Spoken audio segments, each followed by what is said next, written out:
And welcome. Today we are talking more law and business, and today I have Robert Hanna with me. Welcome, Robert. Nice to be here, Joe. Always a pleasure. Thank you for joining me on this Friday afternoon.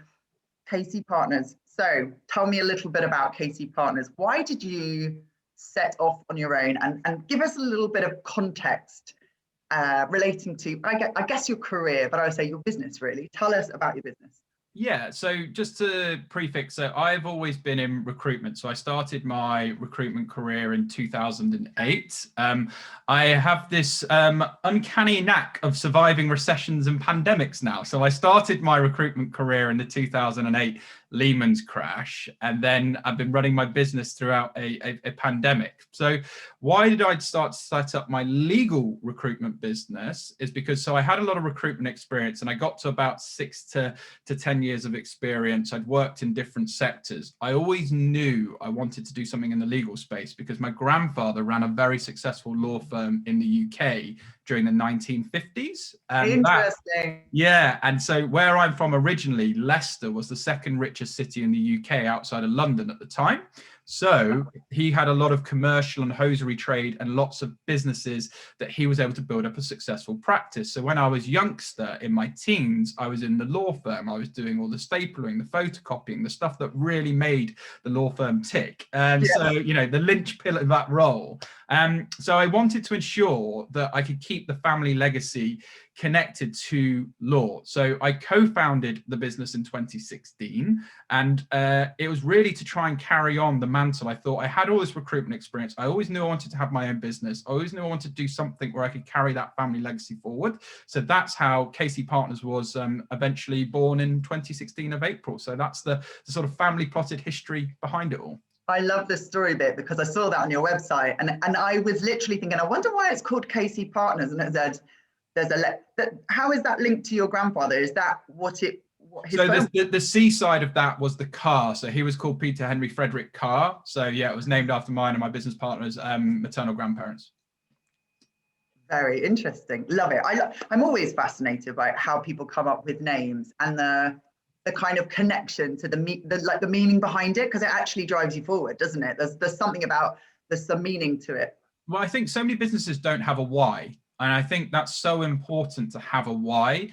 And so many people say, well, it's, you know, it's profit, it's money. That's not enough. In my view, to have a successful business, you've really got to know what is your why. And for me, it's reputation, because my grandfather had a highly successful reputation with his law firm.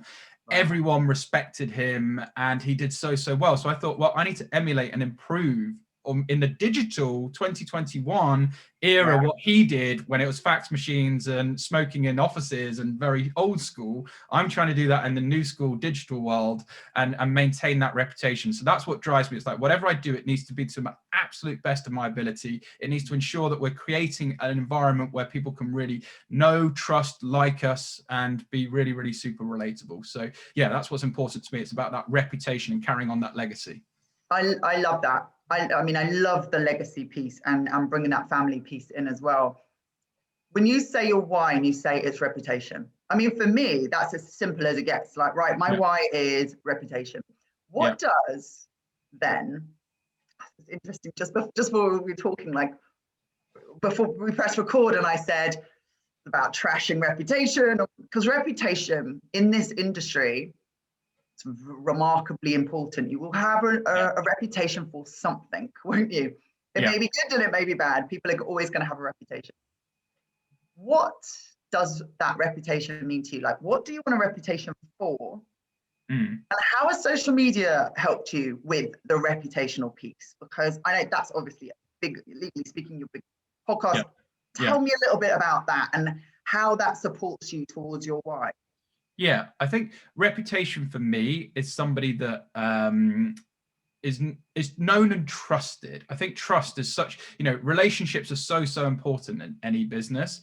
I would hate to sort of have the phrase, oh, I used Rob on a recruitment deal recently and it wasn't very good. Do you know what? And if I'd even successfully had that deal and got the money from that, that would still not be good for me because I'm not about the financial gain. So actually reputation is, do you know what they are doing or what that business is doing or what Rob's doing is of really high value to a legal community, and where they're trustworthy. That's super important to me. Can we be seen as thought leaders, trustworthy and valuable? And can we be seen as human? And that's what touches on your point around the social media side. Is we've been through a pandemic, we're in stressful jobs, lawyers are in stressful jobs, accountants are in stressful jobs, recruiters are in stressful jobs, we're all in stressful jobs. So we need to take the mask off and start sharing a bit about, being vulnerable, telling us a bit about who you are, because people want to work with people they can almost trust. And the best way to do that is by showing vulnerability. I think a lot of people shout about how amazing they are and what they've done and they've achieved this, and that's fine. But nowadays, people want to know who's the human behind the lawyer. Who's the human behind the recruiter? What does he have? Oh, he does have a little dog called Otto. That's cute. That's nice. All of these little things. Yes, they want to know that you're an expert in your field, but that should be a given. And that's already on all of your profiles. It's actually like open up a bit more, be a bit more human. So that's what we try to do with our social media. So then people can approach us. I think so many businesses are not approachable. They've just got a very corporate focused website. It's very, very structured. And for us, it's no, we want to talk to you, want to get to know you, want to bring you into a community. So we're trying to build a long-term, loyal legal community where, it's about, if we can't help you now, maybe we can help you in the future. And here's all these other vehicles and other things we've got that can be of value to you, like a podcast, like a newsletter, like the events we put on, like all the diversity and inclusion initiatives, like all the things we're trying to do to help improve mental health in the law, all of these different things. So that's what's important to us, is to build a long-term loyal community with reputations that last.